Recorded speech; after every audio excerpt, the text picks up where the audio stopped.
All right, let's jump right in. We're going to explore a really fascinating spiritual text today. It's called the Devīkalottaram. And, at its core, it's this incredibly profound conversation, a dialogue between the goddess Devi, the divine mother, and the god Ishwara, who you might know as Lord Shiva. And the whole thing, this entire teaching, it all kicks off with a single question. And trust me, it's a big one. And boom, there it is. You see, Devi isn't just asking for her own sake. She's asking for all of us, for all of humanity. How do we find real, lasting freedom? How do we get out of this cycle of suffering? I mean, it's the question, right? It's echoed down through the ages. And in this text, the answer she gets, well, it's incredibly direct and honestly pretty surprising. So this single question from the Divine Mother, it's what launches this whole teaching, a teaching called Kala Jana, which translates to timeless wisdom. And it's just that, a direct path that cuts right to the heart of the matter. Now, what Ishvara promises in return is huge. He doesn't say, okay, here are 100 complicated rituals to perform, or here's a long list of rules you have to follow. Nope. He promises something much more direct. He promises a kind of insight, a pure knowledge that leads you straight to liberation. But before he can give the cure, he first has to diagnose the disease. And here's the diagnosis. According to Ishwara, the root cause of all our bondage, all our suffering, what the text calls samsara, it's not what you think. It's not out there in the world, it's not your job, it's not your neighbor, it's not your circumstances. The prison, he says, is inside each and every one of us. It's the mind. And the text gives us this incredible image to help us understand. It compares the mind to a monkey. Just think about it, constantly jumping, agitated, restless, chasing one shiny thing after another. That, Ishwara says, is exactly what our untrained mind is like. It's in constant motion, always looking for something outside of itself to grab onto. So the text basically lays out two options, a really stark choice. On one hand, you have the moving mind, the one that's always flitting from thought to object. That, it says, is samsara. That's the cycle of suffering. But on the other hand, you have the still mind, the mind that can just abide, firmly and motionlessly in its own source, in the self. And that's mukti. That's liberation.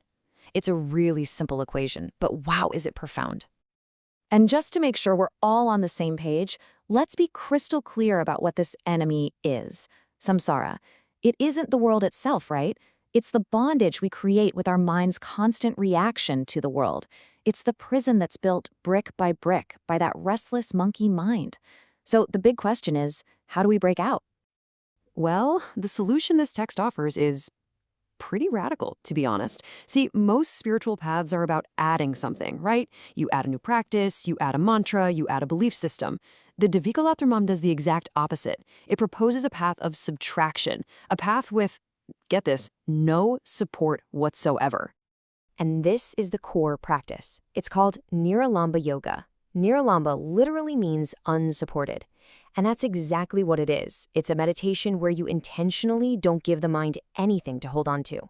No image of a god to visualize, no mantra to repeat, not even your breath as an anchor.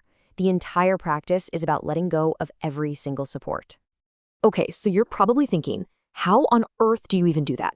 Well, the text actually breaks it down for us. Step 1, you turn that wandering mind inward, away from the outside world. Step 2, you just release all those supports and attachments. Now, it's not going to be easy. Your mind is going to try to escape. It'll either fall asleep or it'll wander off into a daydream. Your job is just to notice and gently but firmly bring it back, again and again and again, until it finally settles into this amazing state that's not quite sleep, but it's not frantic thinking either. It's just still. The text has a name for this state, the Mahasunya, which means the great void. Now, that word void can sound a little scary, right? But it's so important to get this. It's not a void of nothingness. It's not about being annihilated. Think of it more like the pure, formless awareness that's left over when all the mental clutter has been cleared out. It's like the empty movie screen. It's the space on which all the pictures of your life appear and disappear. And the text gives a pretty stark warning here. It says that if we fail to do this, if we fail to turn inward and find this void, we're like a silkworm. We just keep spinning this cocoon of thoughts and attachments and worries around ourselves until we're completely trapped inside a prison that we ourselves built. Okay, this next part is probably the most shocking, the most radical part of this entire teaching. Because to really truly walk this path of no support, the Devīkalottaram says you have to abandon a whole bunch of things that most people consider absolutely essential spiritual practices. I mean, just look at this list. This is basically the to don't list for anyone serious about this path. Meditating on chakras? Nope. Chanting mantras? Abandon it. Going on pilgrimages? Forget it. Even breath control. The text says to let it all go. This is a radical house cleaning. It's about getting rid of anything and everything that gives that monkey mind an external object to cling to. But why, right? What's the logic behind tossing out all these time-honored practices? Well, it's actually incredibly simple and consistent with everything else we've talked about. All of these things, no matter how sacred you think they are still supports. They're still external objects for the mind to focus on. Sure, they keep the monkey mind busy for a while, but they also prevent it from ever reaching that state of pure, unsupported stillness. And that stillness is where true liberation is found. And this quote really just sums the whole philosophy up perfectly.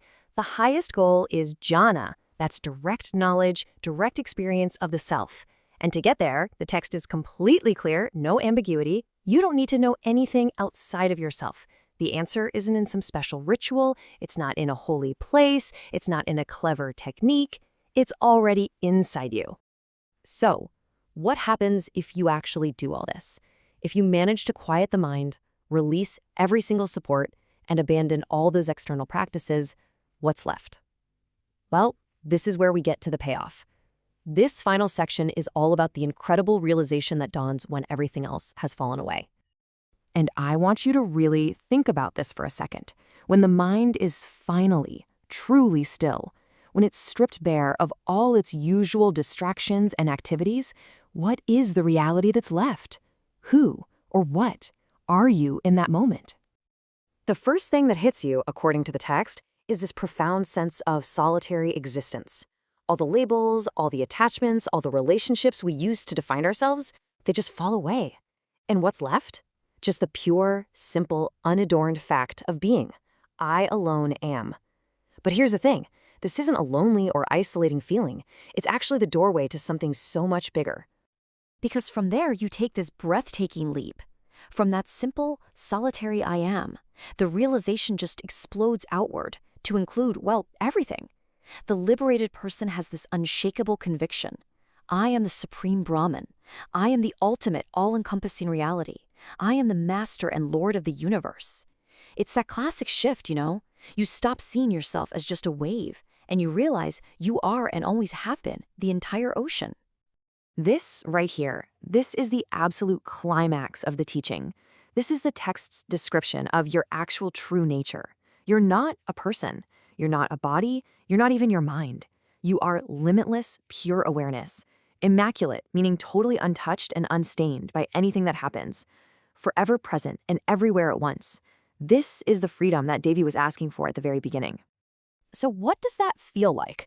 Supreme bliss. But pay close attention how this is phrased. It's so important. You don't get bliss like it's some prize you win. By realizing your true nature, you discover that you are bliss itself. You literally become the very thing you were searching for all along. And that brings us to the final thought, a question that kind of turns the whole idea of a spiritual quest completely on its head. The entire path of the Devīkalottaram, when you boil it all down, isn't about gaining something you don't have. It's about shedding everything that's hiding what you already are. So let me leave you with this. If your true nature is already the whole, complete, and blissful universe, what is there left to attain?